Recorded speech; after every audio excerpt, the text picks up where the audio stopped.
And welcome back to the heart of the stories we tell, a series where I spend way too much time thinking about what makes a story. And today's episode is... We're going to go with the tale of three Harrys. Well, three tales. So urban fantasy is a favorite of mine right now, and the lion's share of what I'm trying to sell to publishers. So my first real jump into the idea of comparing stories, I'm going to pick apart three personal favorites.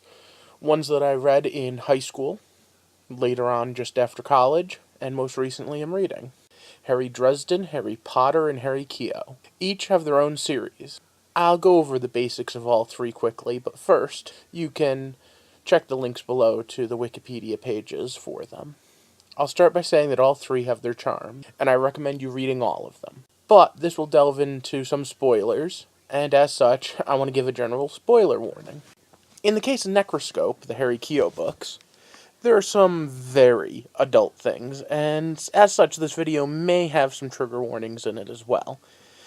I'll try to keep it pretty lean on that sort of stuff. I like having this be an all-ages show, but be warned, it's a horror story, and there are some horrific things. So the story of the Harrys can all be broken down pretty simply. A magic kid with a shitty childhood and some dead parents has to save the world from the next coming darkness. Now, Potter picks up with the youngest of the protagonists. Both Dresden and Keogh are adults. Dresden and Potter are 100% magic, in a magical world with wizards, dragons, and flying broomsticks. Keogh, on the other hand, uses psychic powers, and the world around him is mostly grounded in some semblance of more reality. All three stories have a veneer of a different theme or genre. Dresden is a hard-boiled detective, almost noir. Keogh is a mix of spy and horror, and Potter's a coming-of-age school-type fantasy. So first, a bit of my own history with these franchises. Harry Keogh, the Necroscope, was given to me to read by a friend in high school. The series was my first non-superhero related look into urban fantasy. Harry Potter was recommended to me by family a few years later. A few years after that, both a co-worker of mine and a friend who, in fact the same friend that had given me Necroscope, had both suggested what they were then calling Harry Dresden the Wizard for Hire. By the point I picked up the first Dresden book, I was well familiar with the idea of what a modern fantasy book would look like, what urban fantasy meant. With Necroscope, I don't even know if I knew those words, at least not in that context. I tell you that to explain why I'm doing this particular case study. I've heard a lot of people compare Potter to Dresden, but Keogh has always held a special spot in my heart as my first urban fantasy story, and even if it's not widely known, I think it's connected to the other two. I think there is a connection in the entire way we tell urban fantasy stories, and I think these three characters, developed by three completely different writers in three completely different genres within or at least subgenres, really tells a story that will help us get to the heart of all the stories we tell. Let's get started.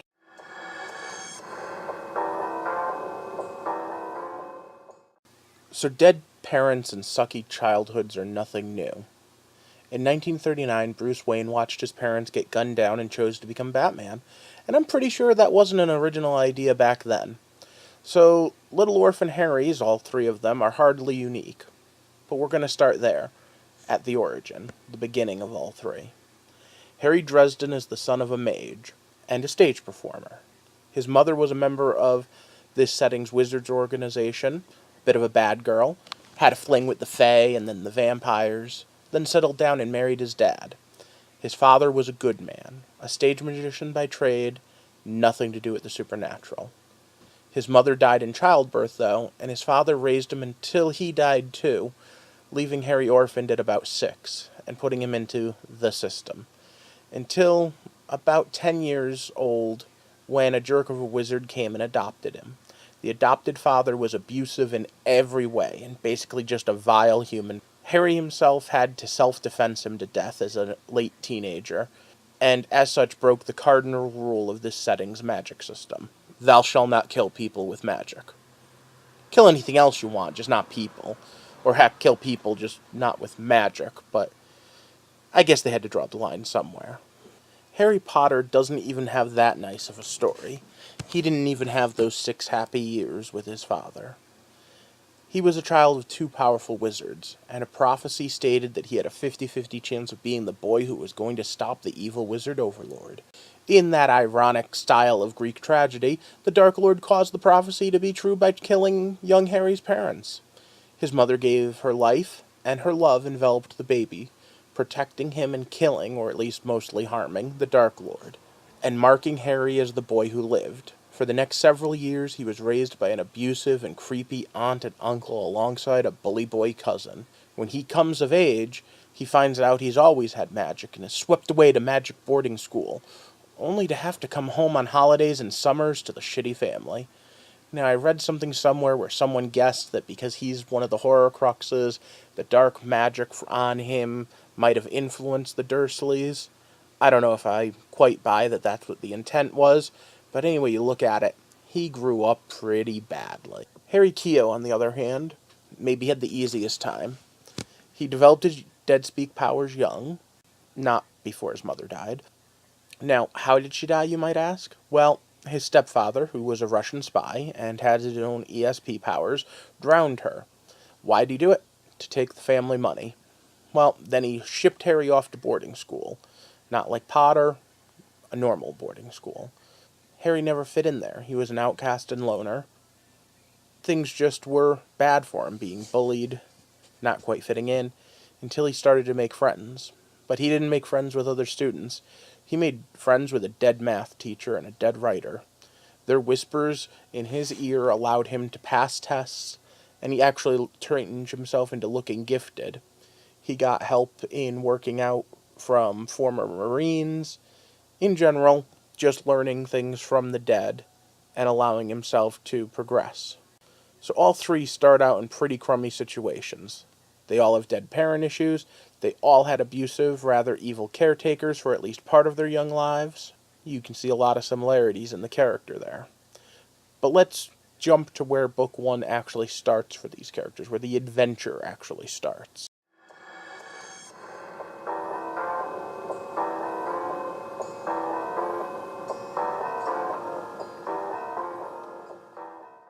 So as I started earlier, Harry Potter is being whisked away to a magical school. Harry Keogh is going after his stepdad, trying to avenge his mom, and Harry Dresden is a private eye in Chicago. Of the three, Harry Potter has the least going for him at the beginning. Also, the least working against him, though. Dresden and Keogh don't start off with a lot in the way of support systems. Potter has a whole school system pulling for him, even if he doesn't know it. So maybe that all evens out. When I think of these characters, though, what do I picture each protagonist as? Well, I picture Dresden as the smartass snarker, and I picture Keogh as the stoic and reserved type. Potter always comes off more hopeful. Maybe that's because he's boyish. He is younger than the others. As I look at them, though, I see three very distinctive protagonists. What are their main traits? Well, they're brave. For the most part, they're honest. And they're all being swept up by things that are just beyond them. And maybe that's just going with most action adventures.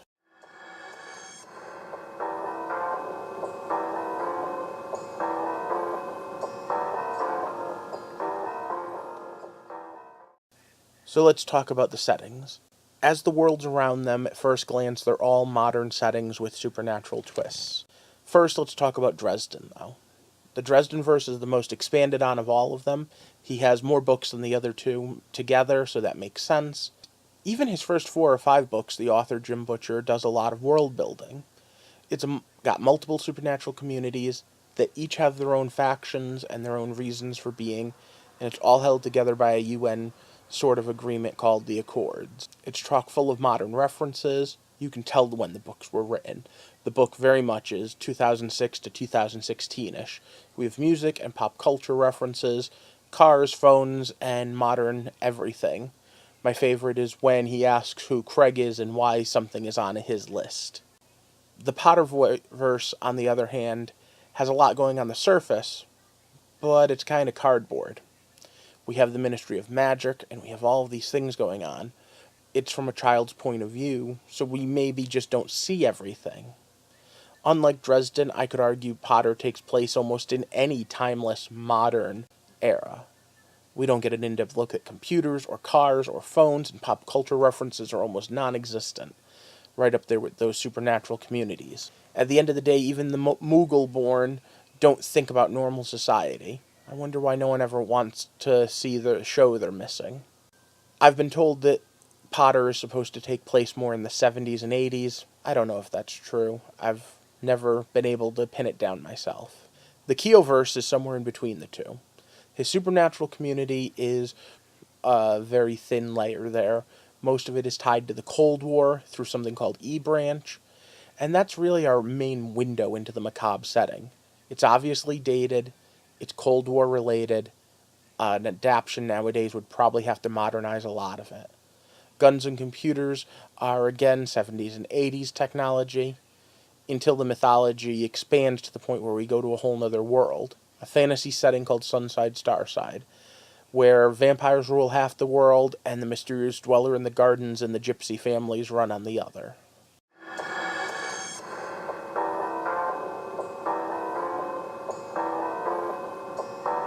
The way they tell their story is a bit different. I want you to think about the fact that one's a horror story, one's a detective novel, and one's a coming of age story.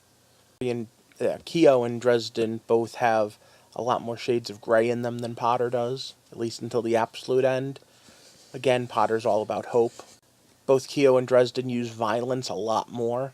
Their supernatural powers are keyed towards harming, and when they're not using those, they have guns.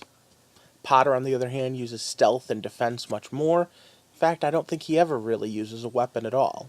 Also, keep in mind that Keo grounds all of his stuff in some sort of sci-fi explanation. Potter and Dresden fully embrace the magic. So let's talk about powers for a minute. And by powers, I mean magic. Because if magic goes by another name but still smells like magic, it's magic. Even though Keo tries to call it psychic, his powers are pretty much necromancy.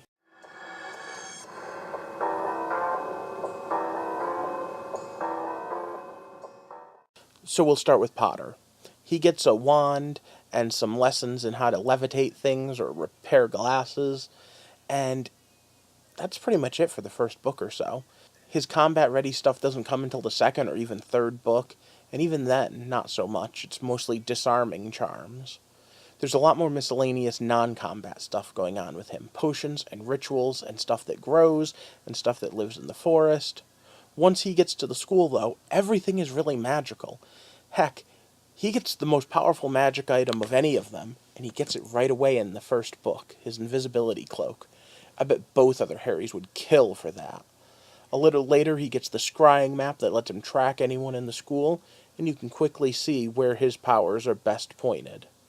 Dresden doesn't do too shabby in the magical power area either. Over the course of all of his books, he builds more and more devices and spells. Of the three Harrys, he has totally learned the most and gained the most power as the books go on. From an amulet gifted from his dead mom to a staff him and his much better later in life mentor helped him build, a blasting rod, rings that store kinetic energy and send it out, rituals and potions like Potter. Honestly, Dresden is chock full of stuff. But you wanna know what he falls back on most times? Thiego. Fire. So what about our little necroscope, Harry Keo? Well, Keo starts off with just the ability to speak with the dead. He uses it very well, though, and very quickly picks up his most powerful ability, teleportation. He can open these doors to a place called the Mobius Continuum. It's a mathematical trick, and it is by and far his best. However, he also picks up over the course of the books telepathy, telelocation, a mind blank defense, and he also plays around with the magic of his world with the ability to resurrect creatures under his control. By the end of it, he also has some vampiric metamorphic flesh abilities. All in all, his stuff is geared about half towards spying and half towards combat, somewhere in between the other two Harrys. Up to now, I've been comparing and contrasting them, but there's one big thing that jumps out that really is similar about the three series. So if you haven't read them yet, I'd suggest you go read all three of them and then come back and listen because this is big spoiler. If you're still here, I'm warning you, big spoiler, all three of them die. And I don't mean in the way that everyone does either. because their stories keep going. And with that, we're going to talk about point of view for a little bit.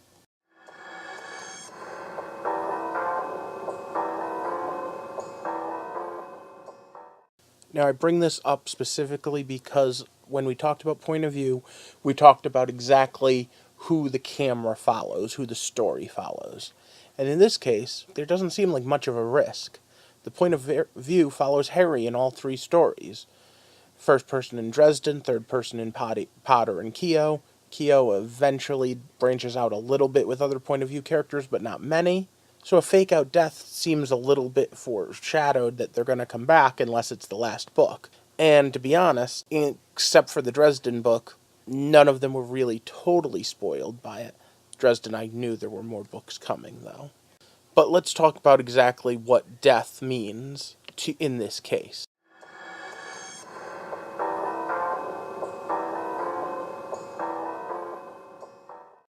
Harry Keogh, being the first one published, also dies the earliest in his run. First book. However, his dead speak works both ways, and he can keep himself connected to the world through his son.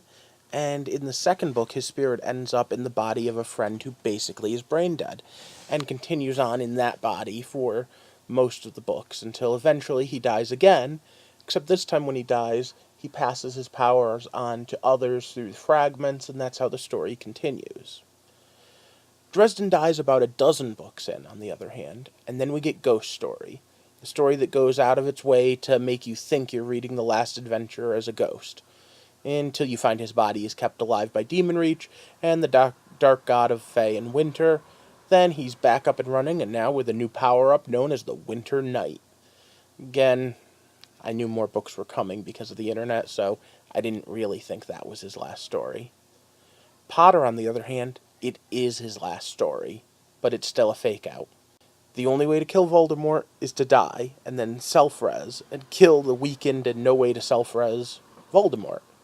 It happens unlike the others because it's the end of the story. It could have been a downer ending. Of all of the fake-outs, it's the one that has the most teeth to it. But in the end, he saves the day, comes back over the course of, I think it's about 3 chapters, kills Voldemort, and then lives happier, ever after.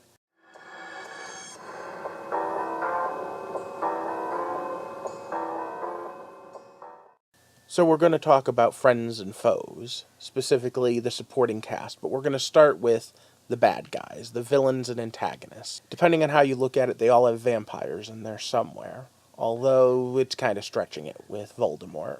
Dresden has the most varied, from fallen angels to fae to different types of vampires. Keogh spends his time doing with a lot of spies and necromancers and, of course, again, vampires. There's not a lot to compare and contrast when it comes to the villains. They're kind of all over the place. What about the rest of the supporting cast? Being a horror book, the Keogh Necroscope series has some pretty grisly endings to some of these characters, including people that I was pretty fond of. Anything dealing with him, again, I have to kind of warn with those trigger warnings. He doesn't really have a love interest. By the end of his story, almost everyone he knows or cares about is dead, so he doesn't really fit in here as much as the others. Potter's supporting cast, though, are all pretty safe until the last book, when a bunch of them either die or are hurt pretty badly. Dresden's somewhere in between, though. His friends get beat up a lot, but for the most part, they end up okay. And the few that are killed in rather grisly ways. Maybe Keogh does fit in here. Maybe it's just the spectrum, with Dresden in the middle, and Potter on the safer end, and Keogh on the more horrible end. But let's drill into who these people are. They all have a mentor, or advisor figure. Mobius to Keogh, Bob to Dresden, and about 3/4 of the school for Harry. They all have someone that can come in and save their butts when times are rough, from a sword-wielding Knight of the Cross to Hermione Granger, the quick-witted and more powerful student, to a vampiric son who has all of Keogh's abilities and then some. They also all have lesser creatures that they can boss around from time to time to give them little bits of help. Toot Toot, the little fairy, gypsies on Starside Sunside, the house elf Dobie. There's a lot of similarity there, too. And when they go off to war, they mean business. Every one of them has a thing where they call up all their friends to go to war. In Potter's case, he had the least direct hand in it. And in Keogh's case, he didn't have as many powerful backup, just numbers. Their supporting cast has a lot of similarities.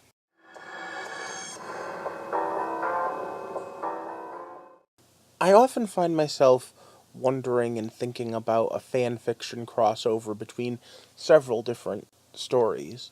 The three Harrys are no different. What would they be like if they came together?